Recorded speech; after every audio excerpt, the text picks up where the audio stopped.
السلام علیکم ورحمۃ اللہ وبرکاتہ۔ قارئین و سامعین، مزید ایک ویڈیو لے کر آپ کے سامنے حاضر ہوئے ہیں۔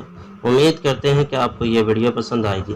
عنوان ہے زکوٰۃ میں کوتاہی پر ہولناک عذاب۔ رسول اللہ صلی اللہ علیہ وسلم نے ارشاد فرمایا، جو شخص سونے یا چاندی کا مالک ہو اور وہ اس کا حق یعنی زکوٰۃ ادا نہ کرے تو قیامت کے دن اس کے لیے آگ کی تختیاں تیار کی جائیں گی اور ان کو جہنم کی آگ میں تپایا جائے گا۔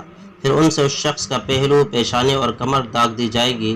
جب بھی یہ تختیاں ٹھنڈی ہوں گی انہیں دوبارہ گرم کیا جائے گا، اور قیامت کے اس دن میں جس کی مقدار دنیا کے حساب سے 50,000 برس ہوں گی، فریضہ زکوٰۃ میں کوتاہی کرنے والے کے ساتھ درجہ بالا ہولناک عذاب بار بار دہرایا جائے گا۔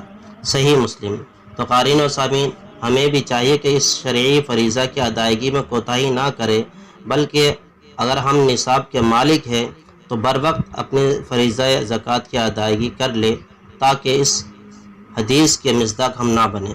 اللہ رب العزت ہم سب کو محفوظ رکھے۔ جزاک اللہ خیر، احسن الجزا۔